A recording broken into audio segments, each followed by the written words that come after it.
perdí a mi esposo y me hundí en un abismo de soledad y fuego.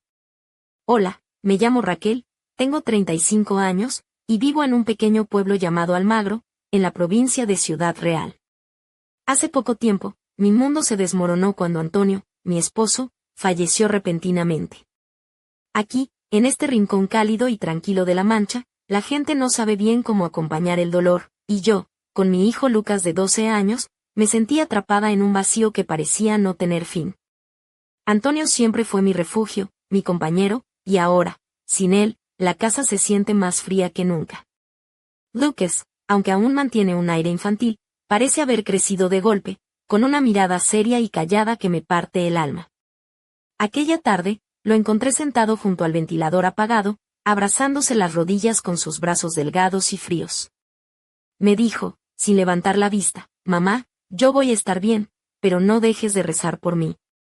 Yo estaba frente al espejo del pasillo, con un vestido negro de terciopelo que no me había puesto desde el funeral. Era ceñido, justo por encima de las rodillas, un vestido que Antonio solía decir que me quedaba como hecho a medida. Pero esa noche no lo usé por él, sino por mí misma. Necesitaba recordar que, antes de ser viuda, fui mujer. La casa, silenciosa y vacía, se convirtió en un lugar que parecía absorber la luz y la vida. El pan que le daba a Lucas lo remojaba en leche para que no le lastimara las encías, y sus zapatos ya tenían agujeros en la suela. Intentaba ayudar trabajando en lo que podía, lavando coches o cargando bolsas en el mercado, pero su voz aún infantil y sus manos tan delgadas apenas lograban que alguien le regalara un bocadillo.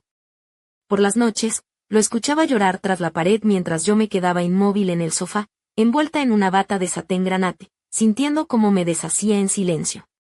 Mi cabello suelto caía sobre la almohada, y me repetía que debía mantener el último fragmento de aquella mujer con cintura marcada y labios brillantes que un día fui, para no romperme del todo. Un día le pregunté, con el corazón apretado, «Lucas, si consigo un trabajo, ¿te vas a enojar?». Levantó la vista despacio y asintió tras un largo silencio. «Haz lo que tengas que hacer, mamá». Esa misma noche, me vestí con un vestido azul celeste de seda y unos tacones bajos que hacía años no usaba. Me cubrí el rostro con un pañuelo ligero y tomé el autobús hacia Ciudad Real. Buscaba empleo en una fábrica de quesos que necesitaba personal para limpieza. El jefe, un hombre con ojeras y mirada cansada, me miró en silencio durante largos segundos y finalmente dijo con voz áspera, «Empiezas el lunes. La bata estará en recepción». Volví entrada la noche, y Lucas me esperaba despierto. Me abrazó fuerte, con una ternura tan profunda que parecía querer protegerme del mundo. Su mano, aún inocente, apretaba la mía. Por primera vez en meses, lloré sin esconderme. Desde entonces, las tardes cambiaron. Llegaba a casa cubierta con el uniforme azul de la fábrica, el cabello pegado a la frente por el sudor y el olor a queso fresco. A veces, algún compañero me dirigía una sonrisa amable o un cumplido sencillo que yo compartía con Lucas entre risas. Él me servía infusiones de tila y tocaba suavemente la manga de mi bata, como si quisiera alisar las arrugas del día. Aquella noche, por primera vez en años, me puse una camisa de satén lavanda que había guardado en el fondo del armario. Recogí mi cabello en un moño suelto y puse brillo en mis labios. Lucas entró con una taza de té. Se detuvo un instante y dijo bajando la mirada, «Mamá, hoy te ves muy bonita». Algo se quebró en mí, no de tristeza, sino de una ternura inesperada. Supe que nos sosteníamos el uno al otro como podíamos, entre silencios y lágrimas, sin saber todavía lo que vendría. El aire de Almagro en otoño tiene un sabor a tierra húmeda y aroma a eucalipto que se cuela por las ventanas abiertas, mezclándose con el susurro lejano de las hojas que caen.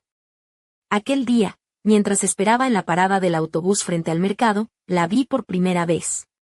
Caminaba con paso firme bajo un abrigo camel ceñido por un cinturón delgado, un gorro granate que enmarcaba su rostro pálido y unos guantes que parecían más un adorno que una necesidad.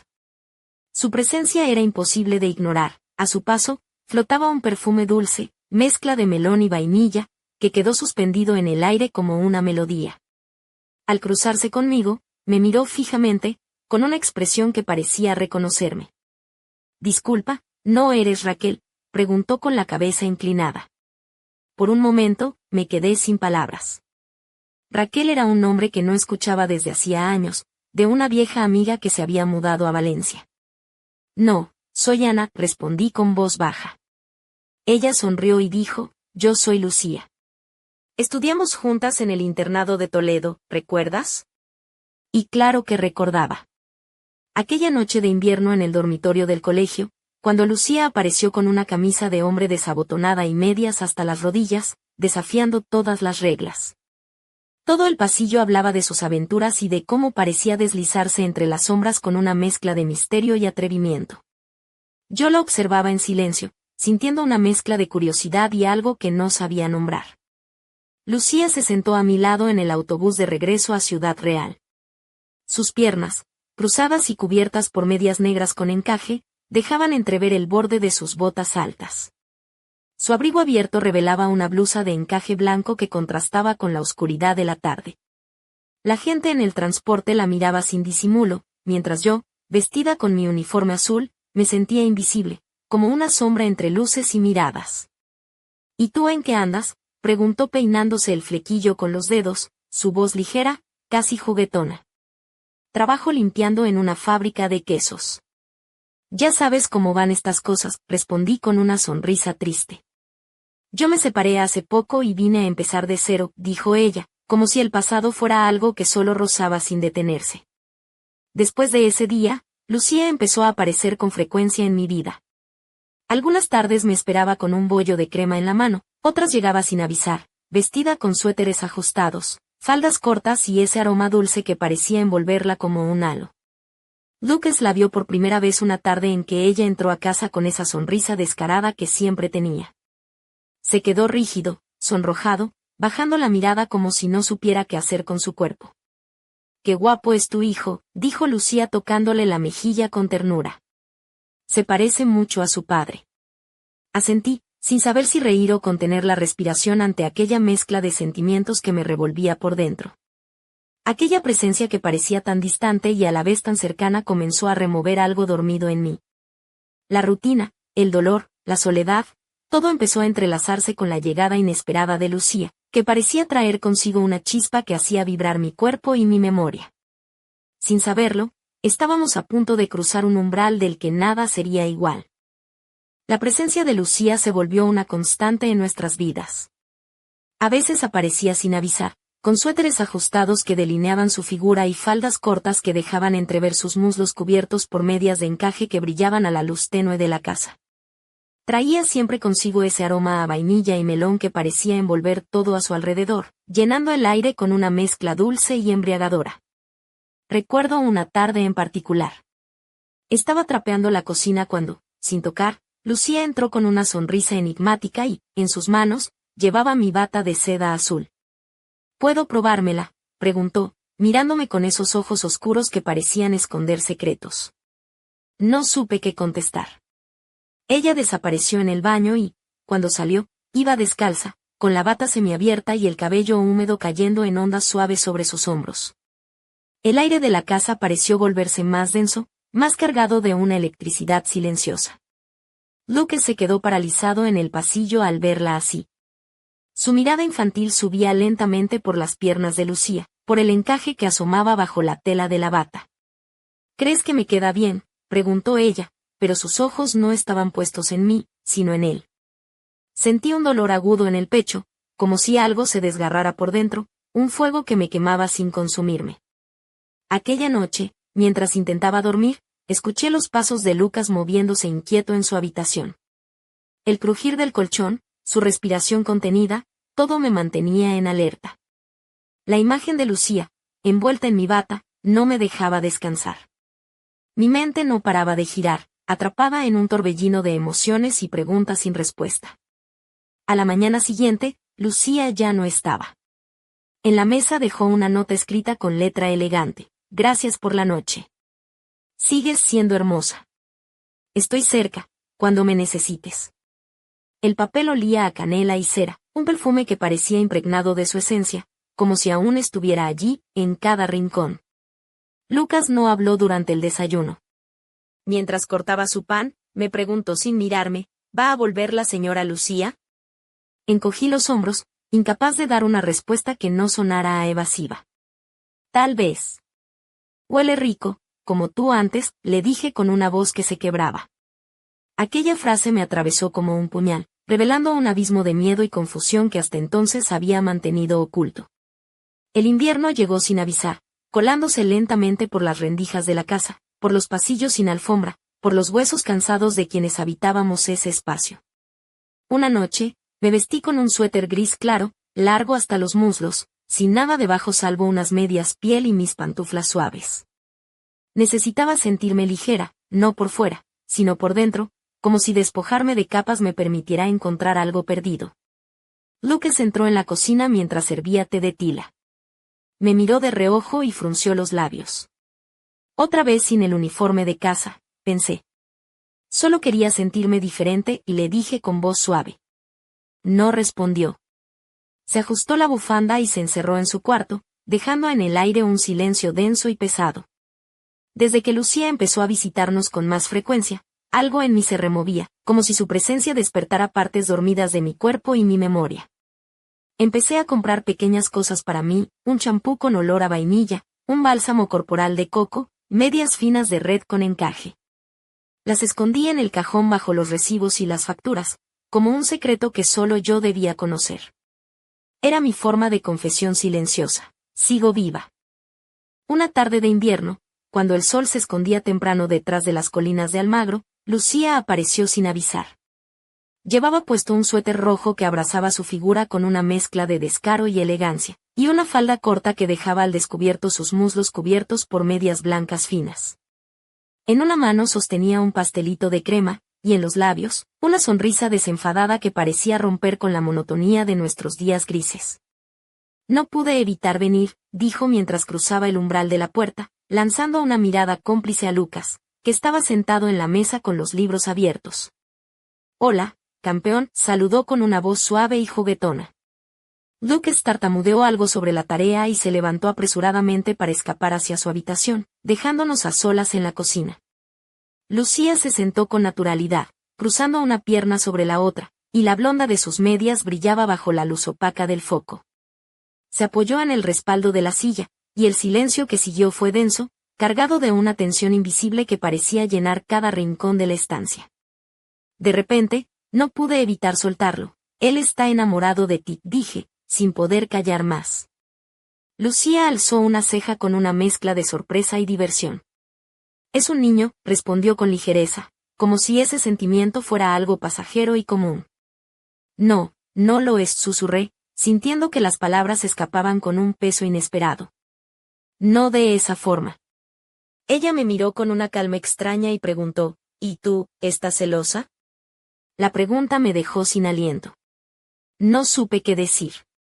Me levanté y me dirigí al dormitorio, tratando de escapar de la intensidad que había invadido la cocina, pero Lucía me siguió sin permiso, como una sombra implacable. Enséñame qué escondes, dijo, abriendo mi cajón sin esperar mi aprobación. Intenté detenerla, pero sus dedos ya desdoblaban las medias finas de encaje que había guardado con tanto cuidado. Las alzó a la luz, admirándolas. Son hermosas, Raquel. Deberías usarlas. Deberías ser tú otra vez. Se acercó lentamente, y sus dedos rozaron mi cuello y mis clavículas con una delicadeza que parecía un susurro. Habló en un murmullo casi reverente. Recuerdo cómo me mirabas en el internado, también sentías algo, solo que te dio miedo. En ese instante, la puerta se abrió de golpe. Lucas estaba allí, con la mirada fija en nosotras. Sus ojos recorrieron mis brazos, luego los de Lucía, y finalmente los míos. Pensé que eras mía, dijo apenas audible, y cerró la puerta de un portazo. Quedamos solas en la habitación, el aire se volvió helado, casi tangible. Fue un error, dije con la voz rota, sintiendo que me deshacía por dentro. Lucía susurró, o fue lo necesario, y yo no respondí. Esa noche me quedé en la cocina, con la bata y las medias de encaje, acariciando lentamente el borde de la blonda sobre mi muslo. Me sentía deshecha, confundida, al borde del abismo. Escuché los pasos suaves de Lucas, pero ya no era un niño, y su mirada hacia mí había cambiado para siempre. El silencio de la casa era un grito que nadie más podía oír. Aquella noche se deslizó entre sombras y susurros. Lucas no regresó a dormir en su cama, y el silencio de la casa se volvió insoportable. Me quedé despierta, envuelta en la bata azul y mis medias de encaje, sintiendo como el frío se colaba por las rendijas de las ventanas y, aún más profundo, por los recovecos de mi alma. Cada pequeño ruido parecía amplificado, cada sombra proyectada en la pared tomaba formas inquietantes. Al llegar la medianoche, mi pecho se apretó con una angustia desconocida. Lucas no estaba. Me levanté con pasos temblorosos y, sin pensarlo, salí a la calle envuelta en mi bata y el abrigo encima, las medias de encaje asomando bajo la tela. Caminé descalza en mis pantuflas sobre el cemento helado mientras el viento cortaba con furia, como si la ciudad misma estuviera conteniendo el aliento. Pregunté a taxistas, porteros, vecinos y vendedores, pero nadie había visto a Lucas. La ciudad dormía bajo una capa de escarcha, y yo era la única que caminaba en medio del frío cortante, buscando señales de mi hijo perdido. La desesperación me llevó hasta la vieja estación de autobuses, un lugar fantasma a esas horas, donde el eco de mis pasos parecía una plegaria rota. Fue entonces cuando una voz detrás de mí pronunció mi nombre con suavidad y certeza. Raquel, era la vecina del edificio. Me giré y vi a una mujer mayor, envuelta en un abrigo grueso, con ojos llenos de tristeza. Sin poder contenerme, grité, voy por mi hijo, y eché a correr sin mirar atrás. 2 horas después, frente a una puerta oxidada de un edificio en el barrio de Valdepeñas, golpeé con fuerza los nudillos. Me abrió una mujer mayor con un delantal gastado, y sin mediar palabra, le pregunté, ¿está mi hijo aquí? La mujer asintió con pesar y abrió la puerta contigua. Allí, en un pequeño cuarto oscuro, estaba Lucas. Descalzo y con los pantalones arrugados, llevaba una sudadera que no reconocía. Al verme, sus ojos se llenaron de lágrimas contenidas, y su voz temblorosa dijo, «Mamá, ¿qué haces aquí?» Mi corazón se rompió en 1000 pedazos. Quería que sintieras mi ausencia, que supieras lo que era perderme, pensé, mientras me arrodillaba a su lado. Esa noche, dormí en el suelo, sin entrar en discusión con Lucía, que permanecía de pie, fría y distante. Pensaste todo este tiempo solo en ti, en tu duelo, en tus medias, musitó con voz cortante. Él solo quería verte viva. No pude más. La rabia me invadió y, sin pensarlo, la golpeé con furia. Mi mano ardía por el impacto, pero ella apenas reaccionó. ¿Te gusta el dolor, Raquel? Lo llevas en la piel, susurró con una sonrisa amarga. Salimos de allí, y Lucas me tomó de la mano. Caminamos por las calles vacías, 2 fugitivos bajo la luna helada. Él, en mis pantuflas, y yo, con mis medias de encaje asomando bajo la bata. Esa noche lo arropé con ternura, besé su frente y le susurré, «Perdóname, hijo, me perdí». Él me abrazó fuerte y respondió, «Yo también, mamá». Me daba miedo como ella te miraba. La casa quedó en silencio, pero por primera vez en mucho tiempo, Lucas dormía profundamente, sin el peso de la angustia que lo había acompañado desde la pérdida de Antonio. Yo me quedé despierta, sentada en el sofá con una taza de té frío entre las manos, las luces apagadas y solo la pálida luz de la luna filtrándose por la cortina para mantenerme en vigilia. La noche era larga, y el aire, denso de secretos que aún no quería revelar.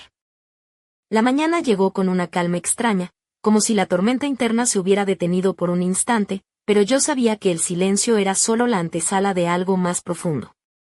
Lucas me miró a los ojos por primera vez en días, y no lo hizo con reproche, sino con una mezcla de pena y ternura que parecía decirme sin palabras, sé que lo estás intentando.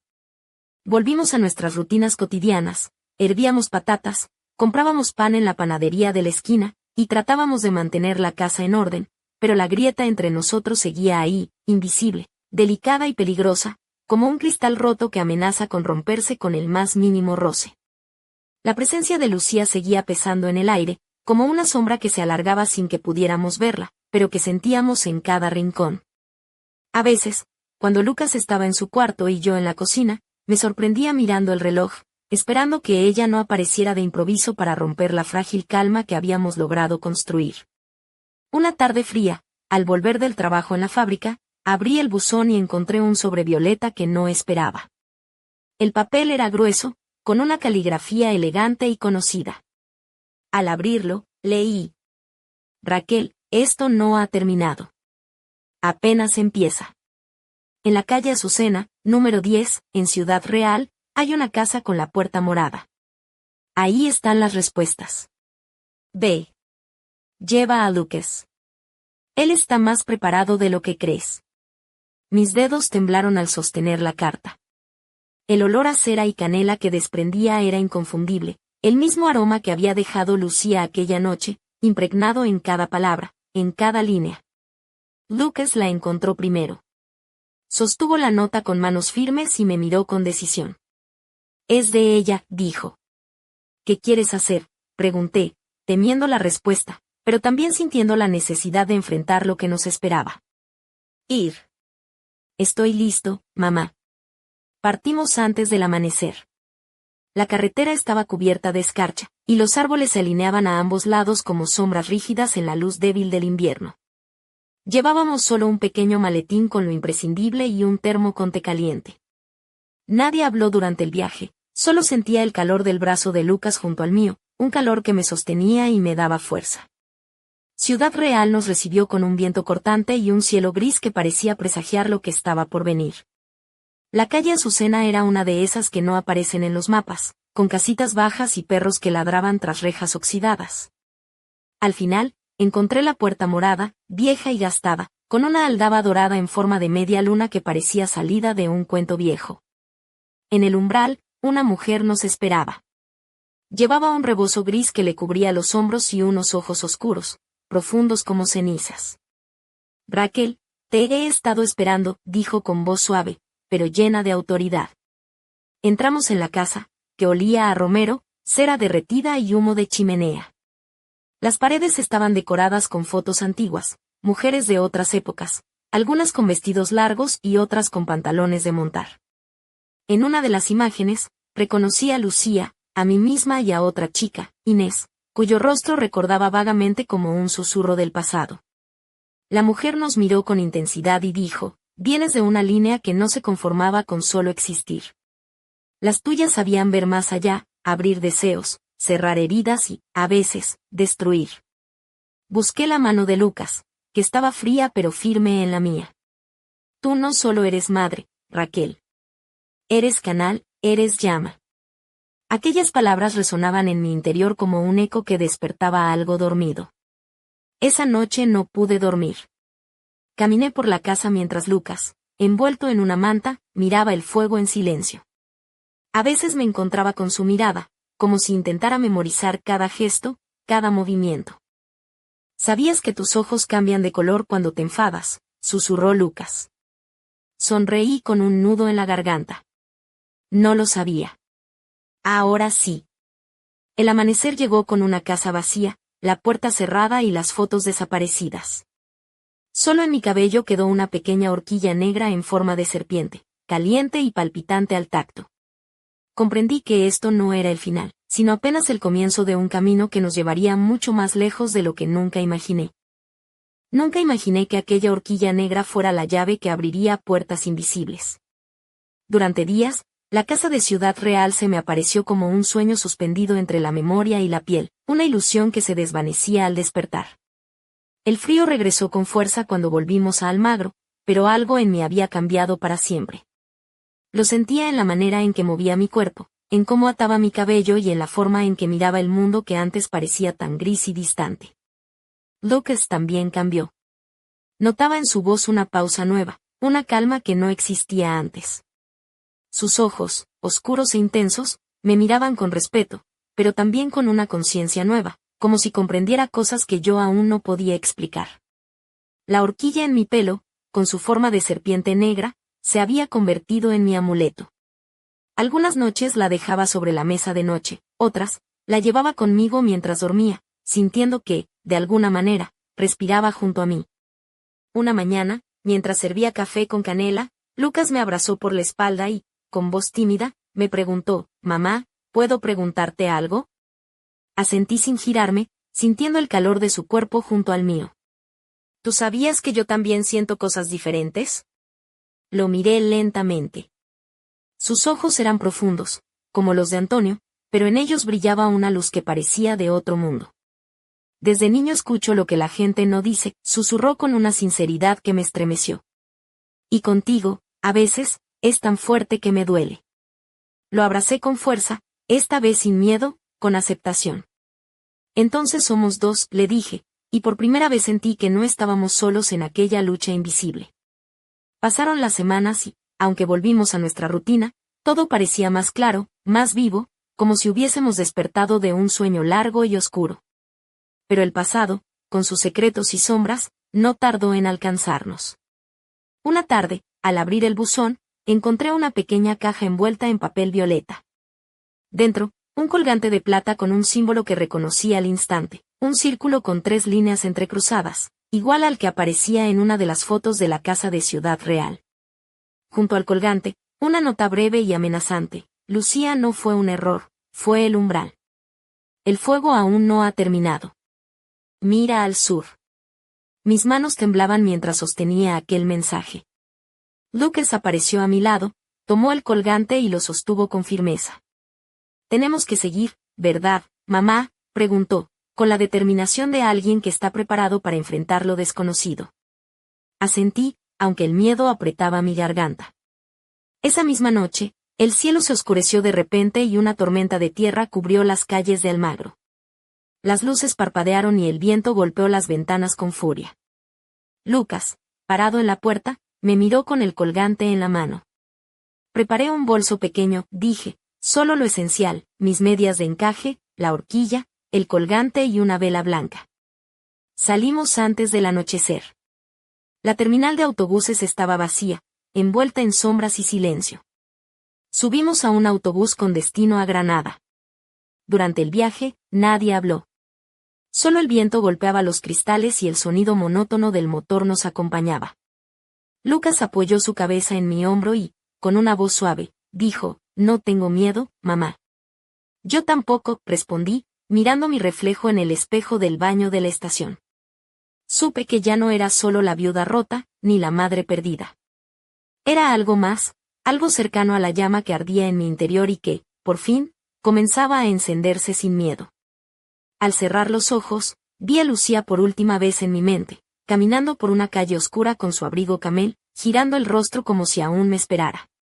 Y quizás, en algún rincón escondido del destino, todavía lo hacía. El autobús avanzaba lento por la carretera serpenteante que lleva a Granada, mientras la tormenta de tierra nos envolvía en un manto opaco y áspero.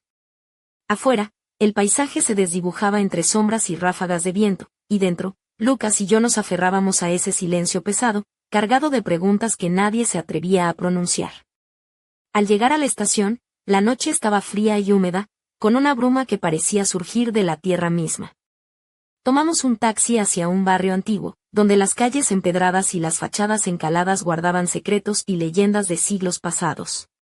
La dirección que nos había dado la nota era precisa: una casa pequeña con la fachada pintada de un azul intenso, casi eléctrico, que destacaba entre los tonos apagados de las casas vecinas. Lucía nos esperaba en el umbral, esta vez sin su abrigo ni gorro, mostrando una imagen más frágil y humana, aunque sus ojos seguían siendo oscuros y profundos, como pozos sin fondo. Nos hizo señas para entrar y, una vez dentro, el aroma a incienso y flores secas llenaba el aire, mezclándose con un leve toque de humedad y madera vieja. La casa estaba llena de símbolos y objetos que parecían sacados de otro tiempo, velas negras y blancas, amuletos de plata, y libros gastados por el uso y los años. En una mesa, un mapa antiguo señalaba varios puntos marcados con tinta roja, y al lado, una pequeña caja de madera grabada con símbolos similares a los del colgante que Lucas llevaba colgado del cuello. Lucía nos explicó con voz baja y pausada que estábamos en el centro de una red de fuerzas invisibles, de linajes y heridas que trascendían generaciones. El fuego que comenzó en nuestra familia no es solo una metáfora, dijo, es real, y sigue ardiendo. Pero también es un poder. Un poder que hay que aprender a controlar, o puede consumirnos. Mientras hablaba, Lucas y yo nos mirábamos, conscientes de que estábamos juntos en aquel camino incierto, pero también que cada uno tenía una carga distinta que llevar. Lucía nos mostró una ceremonia antigua que debíamos realizar para sellar el vínculo entre nosotros y protegernos de las sombras que acechaban. nos entregó una vela blanca, una piedra de ónix y un pequeño frasco con un líquido oscuro, cuya fragancia mezclaba la tierra y el bosque. La noche avanzó y, poco a poco, la tensión que habíamos llevado durante semanas comenzó a soltarse, reemplazada por una extraña calma. Sin embargo, en el fondo de mis pensamientos, una pregunta persistía: ¿hasta dónde estaba dispuesta a llegar Lucía, y qué secretos guardaba ella que aún no nos había revelado? Al terminar la ceremonia, mientras Lucas dormía envuelto en una manta, Lucía y yo nos quedamos sentadas frente al fuego, compartiendo un silencio que parecía decir más de lo que las palabras podrían expresar. Sus ojos, en ese momento, no eran los de la mujer que conocí en Almagro, sino los de alguien que había visto demasiado y que esperaba que estuviéramos listas para lo que vendría. Cuando la luna se asomó tímida por la ventana, un ruido sutil nos hizo voltear la cabeza al unísono. En la boca de la puerta, un sobre negro con un símbolo extraño nos esperaba. Lucía lo recogió lentamente, lo abrió y leyó en voz baja unas palabras que helaron la sangre en mis venas. Esto no termina aquí. El fuego reclama su precio. Estén preparadas. La noche, que parecía haber traído respuestas, nos dejó en suspenso, con un peso nuevo sobre los hombros y la certeza de que lo peor aún estaba por llegar. Aquella noche en la Casa Azul de Granada, todo pareció alcanzar un punto de ebullición, como si el mundo mismo se hubiera detenido para observar el desenlace de un drama ancestral. El aire vibraba con una energía tan intensa que parecía envolvernos en una burbuja invisible, donde cada suspiro, cada mirada, cobraba un significado desmesurado. La vela blanca que sostuvimos entre las manos parecía arder con un fuego propio, lanzando sombras danzantes que se retorcían en las paredes como almas inquietas. El sobre negro, con aquel símbolo extraño y ominoso, se había convertido en un presagio tangible, una amenaza que pendía sobre nosotros con la fuerza de un destino ineludible. Lucía, a pesar de su apariencia serena, mostraba una tensión contenida que hacía temblar el aire a su alrededor. Sus ojos, más oscuros que la noche misma, parecían absorber la luz, reflejando un torbellino de secretos y miedos que aún no se atrevían a salir a la superficie. Lucas, aunque dormía, parecía en realidad atrapado en sueños profundos, quizá enfrentando batallas invisibles en un mundo paralelo donde el tiempo y el espacio se retorcían sin reglas. Su respiración era pausada, pero cada exhalación llevaba consigo una carga invisible, un peso que solo un niño con dones especiales podía soportar. En ese instante, comprendí que no estábamos simplemente ante una lucha personal o familiar, sino frente a una fuerza que trascendía generaciones, un fuego que había quemado antes que nosotros y que amenazaba con devorarnos si no aprendíamos a controlarlo. La casa parecía respirar con nosotros, sus paredes susurraban viejas plegarias y maldiciones, y el tiempo se diluía en un presente eterno y agónico. Sentí como la horquilla negra en mi cabello, ese amuleto que parecía tener vida propia, vibraba con una intensidad que me atravesaba hasta los huesos, como si quisiera advertirme de un peligro inminente. La tensión en el aire era tal que cada pequeño ruido se convertía en un estruendo, cada sombra podía ocultar una amenaza invisible. El reloj en la pared marcaba las horas con un check-chack que parecía desentonar con el caos que nos envolvía, como si el tiempo mismo estuviera luchando por mantenerse firme ante la tormenta que se avecinaba. En mis manos, el colgante de plata brillaba débilmente, como si respondiera a una llamada que solo nosotros podíamos escuchar. Lucía rompió el silencio con una voz apenas audible, temblorosa pero firme: el fuego nos llama, y no podemos ignorarlo. Estamos al borde de algo que cambiará todo, para siempre. Su mirada se clavó en la mía, y en ese instante supe que no había vuelta atrás.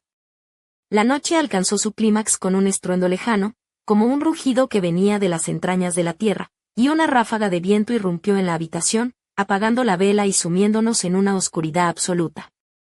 Fue entonces cuando comprendí que la verdadera prueba estaba por comenzar, y que cada uno de nosotros tendría que enfrentarse a sus propios demonios, o ser consumidos por el fuego que llevaba siglos acechándonos. El silencio que siguió fue ensordecedor, y en esa oscuridad, una certeza me atravesó el alma: nada volvería a ser igual. El fuego había despertado, y con él, el destino había echado a andar. La oscuridad nos envolvía como un manto pesado, y el eco del viento apagando la vela parecía un presagio inevitable. En ese instante, me di cuenta de que estábamos al borde de un abismo del que no había retorno. El fuego que ardía dentro de nosotros y en las raíces de nuestra historia no era solo una metáfora, era un poder real y voraz, capaz de consumirlo todo si no aprendíamos a domarlo. Lucía, con los ojos todavía brillando en la penumbra, se acercó lentamente. Raquel, Lucas, susurró con una voz que parecía venir de otro mundo, lo que hemos descubierto es solo el principio. Hay fuerzas que no entienden la razón ni el tiempo. Nos observan, y ahora, saben que estamos despiertos. Sentí como la horquilla en mi cabello latía con un calor inesperado, como si fuera un corazón vivo, marcando el ritmo de un destino que se acercaba con pasos firmes y silenciosos. Lucas, aún dormido, parecía estar atrapado entre mundos, y su respiración era un hilo frágil que sostenía nuestra esperanza. De repente, un ruido sutil pero persistente llegó desde la puerta. La cerradura giró lentamente y, sin que pudiéramos reaccionar, la puerta se abrió dejando entrar una figura envuelta en sombras. Su presencia llenó la habitación con una energía oscura y densa, un frío que calaba hasta los huesos. Lucía se levantó, desafiante, mientras yo apretaba la mano de Lucas, sintiendo que el mundo se desmoronaba a nuestro alrededor. La figura habló con una voz grave y distante: el fuego reclama su precio. Habéis cruzado el umbral, y ahora debéis pagar. El aire se volvió irrespirable, y una corriente helada nos envolvió, arrancando de mí un grito que quedó atrapado en la garganta. Supe que aquello no era solo una amenaza, sino el inicio de una batalla que pondría a prueba cada fibra de nuestro ser. Lucas abrió los ojos, y en su mirada vi una luz nueva, un fuego interior que reflejaba tanto miedo como valentía. «Mamá, no estoy solo», dijo con una voz que resonó más allá de las paredes de aquella casa antigua. «Estamos juntos». El tiempo pareció detenerse, y en esa pausa suspendida, comprendí que el futuro estaba lleno de peligros y secretos, pero también de posibilidades y fuerzas que aún no habíamos descubierto. La historia que creía terminada apenas comenzaba, y la llama que ardía en mí y en Lucas era la única guía en aquella oscuridad implacable. Mientras la figura avanzaba, la horquilla negra brilló con una intensidad cegadora, y su calor se extendió por todo mi cuerpo, llenándome de una fuerza inesperada. Cerré los ojos y respiré hondo, preparada para enfrentar lo que viniera, porque sabía que no podía huir más. El fuego había despertado, y con él, nuestro destino se sellaba para siempre. La puerta se cerró de golpe, dejando tras de sí un silencio que retumbaba en el alma. Y en ese instante, supe que la verdadera historia apenas estaba por escribirse.